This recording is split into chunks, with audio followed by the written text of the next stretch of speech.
Hey, salut chers caféologueurs, je suis ravi de vous retrouver aujourd'hui. Aujourd'hui, on va prendre la voiture, je vais vous emmener dans un endroit que je trouve vraiment très intéressant.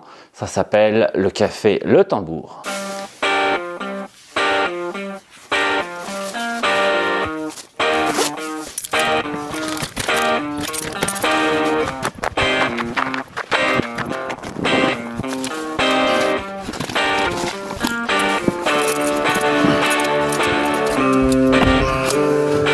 On ouvre la partie. Vous êtes prêts? Allez, go!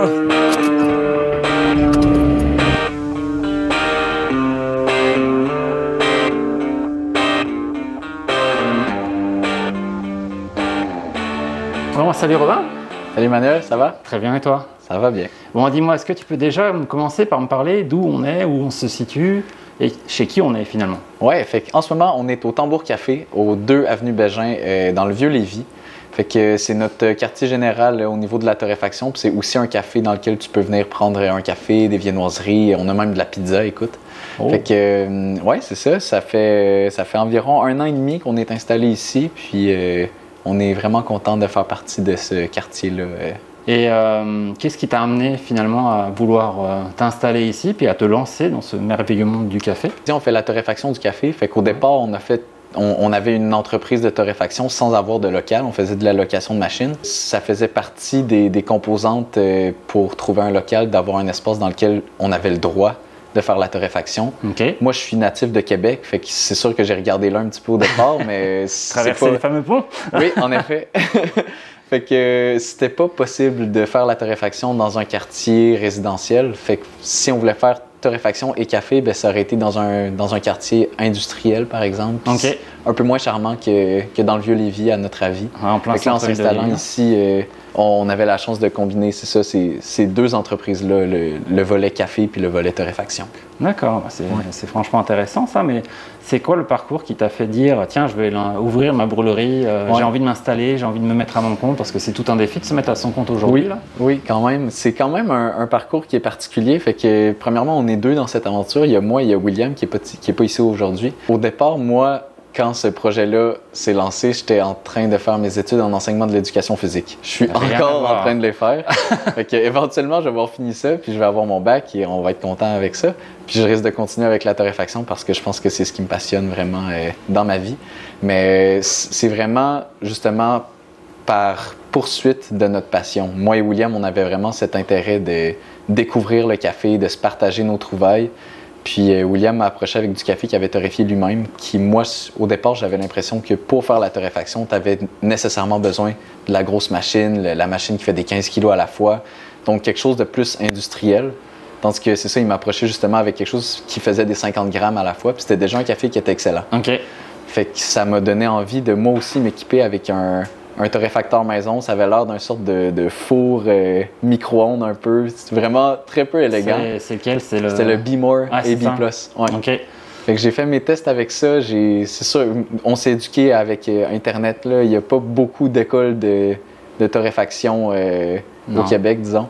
Fait que c'est ça. À partir de ça, on a fait des tests, on se partageait nos trouvailles. Puis au bout de la ligne, on a eu envie de louer une machine plus industrielle. Fait qu'avec des achats de café vert qu'on avait fait, ben on a loué à un endroit qui s'appelle Torréfaction Québec. Okay. Fait que ça, c'est la première fois qu'on a torréfié sur une plus grosse machine. Ben, du moins pour ma part, William avait un peu torréfié pour la brûlerie Rousseau. Fait qu'à partir de ce moment-là, ben, c'est sûr qu'on avait des quantités de café qui dépassaient la consommation de 2 caféinomanes. Fait qu'on a commencé à vendre un petit peu notre café. Ça faisait partie du plan, on s'entend, on n'a pas été surpris par la quantité de café qu'on a produit à cette journée-là, mais reste que c'est ça, on voulait partager un petit peu à nos amis, à notre famille. Puis en donner pas mal du café. Oui, fait que là, aujourd'hui, on en donne moins, on en vend plus. C'est ça l'objectif. C'est l'objectif pas mal, oui, effectivement. Fait que c'est ça, c'est un petit peu au niveau... c'était poursuivre la passion, poursuivre notre éducation du café, jusqu'à ce qu'au bout de la ligne, on ouvre une brûlerie dans le Vieux-Lévis, puis on partage nos cafés un petit peu partout au Québec, là. Ouais, c'est un beau projet parce qu'effectivement, se lancer dans le café, je pense que toutes les personnes qui démarrent dans le café, son activité propre, sont à la base de vrais passionnés. Puis je pense que tu en es l'exemple parfait. Là. Je suis d'accord. Je pense surtout, c'est ça, au niveau du café de spécialité, je pense que cet univers nécessite une passion, nécessite des croyances fortes, puis des valeurs. Ouais. D'ailleurs, un café de spécialité, peux-tu me dire qu'est-ce que c'est le café de spécialité versus un café, je sais pas, j'irais dans la brûlerie à côté là, Ouais. où des fois on voit café du Brésil, café du Costa Rica, AB, on voit des trucs un peu bizarres des fois, on sait pas trop ce que c'est. Peux-tu me dire c'est quoi le café de spécialité? Fait que je dirais que, premièrement, je pense qu'il y a plusieurs définitions de café de spécialité, fait que ce que je vous donne, c'est la mienne. Fait que j'ai l'impression que le café de spécialité, c'est vraiment un café qui est traçable, un café que tu vas prendre le temps de considérer l'histoire de ce café-là, considérer quelles sont les mains, quels sont les visages qui ont contribué à la confection de ce café-là, puis les rémunérer ces mains-là de façon convenable. Fait que je pense que café de spécialité, c'est vraiment ça, et par la suite, préparer le café d'une façon qui est réfléchie pour vraiment mettre de l'avant les notes qui sont présentes intrinsèquement dans le café. Fait que ce que je veux dire par ça, c'est qu'il y a certains cafés qui vont avoir des notes plus chocolatées, d'autres cafés qui vont avoir des notes plus fruitées, d'autres peut-être un peu plus vers les noix. Puis toutes ces notes-là, c'est pas des notes qu'on va insérer dans le café lors de la torréfaction ou après lorsqu'on fait la confection d'un café. C'est des choses qui sont présentes à cause des gens qui ont travaillé, à cause des sols, à cause de l'élévation, à cause des méthodes de procédés pour créer le café. Puis je trouve que le café de spécialité, ça va être vraiment de souligner ces notes-là qui sont présentes, puis c'est ça, mettre ça de l'avant plutôt que d'aller rajouter des additifs par la suite. Ça, c'est intéressant, ça, parce que je suis sûr que tu as déjà eu la réflexion comme quoi tu présentes un café avec telle note, par exemple goût cerise, et je suis sûr que tu as déjà eu la remarque comme quoi, ah ben non, moi je veux pas de sirop à l'intérieur. Je veux rien ajouter. Rien ajouter. Ouais, non, c'est quelque chose qui fait partie de la première réaction de beaucoup de nos clients. Puis c'est justement à cause de, pas nécessairement à cause de ces réactions, mais à cause de ça que c'est important d'éduquer. Fait que c'est une de nos valeurs qui sont quand même centrales dans notre entreprise. L'éducation, le partage de connaissances. Plus que tu partages ces connaissances-là, plus que ton client va être en mesure de bien préparer le café. Parce qu'au bout de la ligne, le café, c'est un produit qui n'est pas fini. Moi, ce que j'ai, c'est comme une expérience un peu. Fait que l'objectif en vendant un sac de café en grains, c'est que la personne s'approprie le rituel à sa façon, puis qu'il prépare le café de la façon que cette personne-là aime le faire. Fait qu'en donnant les outils d'aller chercher la tasse de café qui plaît à la personne, on aide la personne, mais on s'aide nous aussi à offrir un café de meilleure qualité en quelque part. Ouais, effectivement. Il y a plusieurs points où je voudrais rebondir là. Il y a beaucoup de sujets. Peut-être le premier sujet, c'est je sais pas, moi j'arrive ici là pour déguster un café. Est-ce qu'il y a un café que tu vas privilégier en termes d'extraction? Est-ce que tu vas plutôt dire prenez un latte, un expresso, un V60? Est-ce qu'il y a quelque chose que tu orientes le client par rapport à ça? C'est sûr que ça va dépendre du discours de la personne qui m'approche. Fait qu'évidemment, s'il y a quelqu'un qui vient me voir et qui me dit « je veux juste un café régulier », mais je ne vais pas choisir mon café éthiopien qui a des goûts de cerise, de melon puis de thé noir. Je vais y aller peut-être plus avec mon café du Brésil, avec une extraction peut-être un petit peu plus équilibrée. Fait que peut-être un genre d'americano avec le café du Brésil, je m'assure d'avoir une tasse qui est peut-être un petit peu plus accessible, disons. Fait que pas nécessairement moins bonne, juste des notes qui vont plus ressembler à ce que les gens appellent comme des notes de café, par exemple. Tandis que si la personne a envie de vivre une expérience, a envie de savoir qu'est-ce que c'est que le goût du café de tambour, qu'est-ce qui vous différencie, mais là, je vais peut-être y aller plus dans des méthodes d'extraction qui vont plus mettre de l'avant ça, justement, les notes particulières. Fait que peut-être, moi, j'ai un penchant pour les méthodes manuelles, là, fait que les extractions V60, qui est comme si on peut dire, c'est comme un café filtre gourmet, parce qu'on va vraiment contrôler toutes les composantes de préparation, autant la température de l'eau, la taille de la mouture, la façon que l'eau est distribuée sur le café, le temps d'extraction. Fait que tout ça, c'est des composantes qui ont une influence sur le résultat en tasse. Puis en optimisant tout ça, on a comme un résultat qui est peut-être un peu plus délicat que ce qu'on est habitué, des notes. Fait que tout est dans l'équilibre. Fait que aller chercher un café, c'est ça, gourmet, qui est vraiment intéressant puis qui fait voyager. Fait que ça, je trouve que c'est ma méthode préférée pour faire découvrir Tambour Café. Vraiment, qu'est-ce que c'est que le café de spécialité? Le V60, c'est une belle porte d'entrée pour... Alors, je vais rebondir un petit peu sur la définition tout à l'heure de café de spécialité, là. quand on te pose la question justement vis-à-vis d'un client, c'est quoi l'argument que tu vas lui dire que le café de spécialité il est mieux pour telle raison ou il est moins bien pour telle raison versus un café lambda? On s'entend pour dire qu'il est mieux que la majorité des cafés. Le café de spécialité, il y a beaucoup de points à travers ça. Un point moi qui me touche personnellement, c'est l'aspect équitable, parce que souvent lorsqu'on achète du café, c'est la première réflexe qu'on va avoir, c'est est-ce que votre café est équitable? On sait que selon moi, ça veut trop rien dire lorsqu'il y a le beau badge d'indiqué équitable, alors que sur le café de spécialité, et là je suis curieux de t'entendre, la démarche est vraiment totalement différente. Donc je m'éparpille un petit peu là, mais comment vas-tu communiquer aux clients comme quoi le café de spécialité, il y a quand même un attrait au-delà que gustatif, il y a un attrait culturel, environnemental, bref, toutes ces choses-là, comment tu communiques ça aux clients? Ouais. Fait, comme qu'on a parlé un petit peu tout à l'heure, je pense que le point central du café de spécialité, c'est vraiment la traçabilité. Fait que être en mesure de savoir qui sont les personnes derrière cette tasse-là. Fait que plus que tu le sais, plus que tu es capable de savoir qui sont les acteurs dans la chaîne d'approvisionnement, puis moins qu'il y en a, plus que l'argent s'en va concrètement aux personnes qui en ont vraiment besoin. Fait que les producteurs, en gros. Puis, fait que je pense que c'est ça qui est attirant avec le café de spécialité, autre que l'attrait gustatif, comme que tu disais. C'est sûr que quand je parle du café de spécialité à ce niveau-là, encore une fois, ça va dépendre du client, là. Fait que le client qui veut juste avoir son fixe de café, ben comme je peux comprendre que il y a une différence de prix, puis que l'attrait gustatif va pas nécessairement combler ce besoin-là. Fait que je peux comprendre ça, mais vraiment au niveau éthique puis au niveau de durabilité, ben c'est encourager ces entreprises-là a plus de sens, puisque justement les producteurs sont mieux rémunérés vu qu'on sait concrètement d'où ça vient. La certification bioéquitable dans le monde du café, malheureusement, c'est pas suffisant, parce que le café de spécialité, cette certification-là pour les producteurs, bien, ça va leur coûter de l'argent. Puis ça traite pas nécessairement ça va vraiment pas englober la totalité de leur situation. Puis nous, à ce niveau-là, on a vraiment décidé de se concentrer sur la traçabilité. On trouve que ça a un impact concret, tandis que la certification bioéquitable, bien, parfois, on dirait qu'on va un petit peu se cacher derrière ça pour dire que notre café est éthique puis qu'on a fait les meilleurs choix, quand au bout de la ligne, si on regarde concrètement quels sont les impacts que ça va apporter pour cette communauté-là, mais des fois, c'est pas suffisant. Fait que c'est un peu difficile à expliquer à certains clients, c'est un peu difficile à expliquer à certains clients commerciaux aussi. Si des fois, c'est comme un blocage. Si c'est une entreprise qui est comme plus grande, puis qui ont ces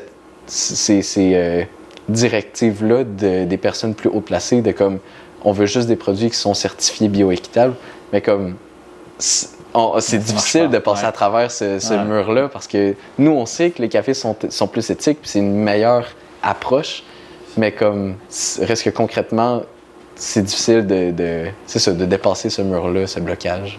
Exactement, effectivement, c'est un gros défi ça. Puis je pense que le café de spécialité, je pense que tu vas en convenir aussi, là, c'est quelque chose qui n'est pas vraiment non plus connu, aussi bien des particuliers, mais également des professionnels, et ça je trouve que c'est vraiment déplorable. Je ne sais pas ce que tu en penses si tu travailles avec des restaurateurs ou des choses comme ça, mais moi dans le passé, quand je travaillais avec des restaurateurs, les restaurateurs c'était très rare qu'ils savaient ce que c'était qu'un café de spécialité. Eux, le principal critère de choix de café, c'était souvent le prix. Premièrement, c'était vraiment ça, le prix. Tu fais combien? Ah bah non, mon voisin fait moins cher. Ah mais c'est un Brésil aussi. Ah bah non, c'est un Éthiopie aussi. Puis ils rentrent pas trop dans le détail. Là où personnellement, de mon expérience personnelle, c'était là où on avait une différence, c'était sur des restaurateurs qui étaient plutôt typés gastronomiques. Pour la France, c'était avec des étoiles souvent, des restaurateurs étoilés. Donc ici, je ne sais pas comment ça fonctionne. J'imagine que c'est un peu ressemblant par rapport à ça aussi. C'est clair que c'est similaire. Puis je pense que c'est beau le monde du café de spécialité, puis que nous, ça soit ça notre focus. Mais pour beaucoup de restaurateurs, au bout de la ligne, ça va être quelles sont les retombées économiques. Fait comme souvent, quelqu'un qui va fréquenter l'espace, son lieu, mais comme va pas nécessairement voir la différence entre un café de commodité qui a été préparé, par exemple, avec une machine espresso. Pour eux, si c'est un café espresso, c'est comme un café de spécialité, parce que ça a été fait dans une machine spécialisée, par exemple. Fait que le gain qui va être apporté pour l'entrepreneur qui a ce restaurant-là d'avoir un café qui est équitable, d'avoir un café qui a des notes plus particulières est peut-être plus difficile à calculer, à part le fait que ça va coûter pas mal plus cher pour cette personne-là. Fait que je peux comprendre que, à moins que ça soit quelqu'un qui est déjà sensibilisé à cette réalité-là puis qui voit vraiment la différence entre ces cafés-là, mais c'est difficile d'atteindre ces personnes-là, même si tu fais des dégustations, même ça peut être difficile pour eux parce que souvent le café de spécialité va faire réagir. Ça va être intéressant, mais la personne va se dire, est-ce que tout le monde va aimer ça? C'est comme un risque qui est difficile à prendre quand tu es propriétaire de restaurant, par exemple, parce que tes clients sont un peu plus la masse qu'un café de spécialité, puisque tu es un espace qui se dit spécialisé, justement. Les gens vont rentrer dans le café puis s'attendre à avoir un café quand même plus exceptionnel. Tandis que dans un restaurant, j'ai l'impression qu'ils s'attendent plus à un café de commodité un peu. Ouais, effectivement. Dis-moi s'il y avait une tendance sur le café aujourd'hui qui t'enthousiasme un peu plus que d'autres, ce serait quoi? Oui, ben, je pense que, je sais pas si c'est nécessairement une tendance sur le café, mais une tendance globale, justement, je pense, qui affecte un peu tout le monde, mais j'ai l'impression que c'est beaucoup senti ici au Québec, c'est au niveau de consommer local. Fait que je sens que, tu sais, là, c'est sûr que ce qui se passe avec Trump et tout, ça a une influence aussi de vraiment consommer local, trouver qui sont les producteurs d'ici. Fait que je pense que ce mouvement-là va bénéficier le café de spécialité parce que, justement, les torréfacteurs d'ici on a des bons produits.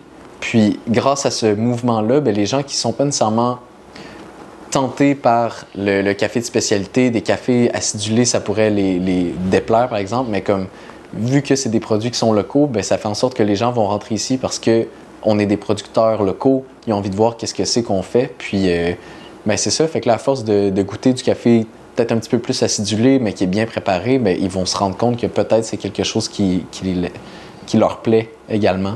Fait que je pense que tout ce mouvement de consommer local, puis de souci d'équité, souci de qualité, ça apporte beaucoup de bénéfices à tous les producteurs du Québec.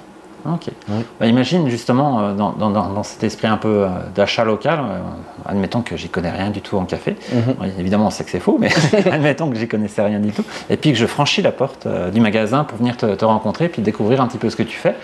Si tu devais me donner un conseil pour réaliser et apprécier un café chez moi, qu'est-ce que tu pourrais donner comme, je sais pas, comme tuyau assez rapide et efficace pour vraiment voir et s'apercevoir que ah oui c'est quand même intéressant, j'ai encore envie de retourner venir te revoir pour acheter du café et pourquoi pas prendre un peu d'informations par rapport à ça sur comment, les façons de faire, etc.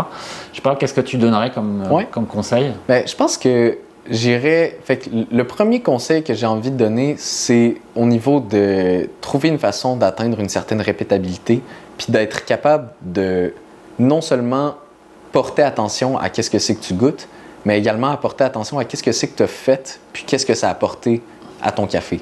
Fait que je pense que pour avoir justement ces outils-là pour observer, pour répéter, c'est important d'avoir un minimum d'équipement. Je pense que l'équipement qui serait nécessaire pour la préparation d'un café, ce serait une balance. Fait que prendre en note, on s'entend un crayon puis un papier.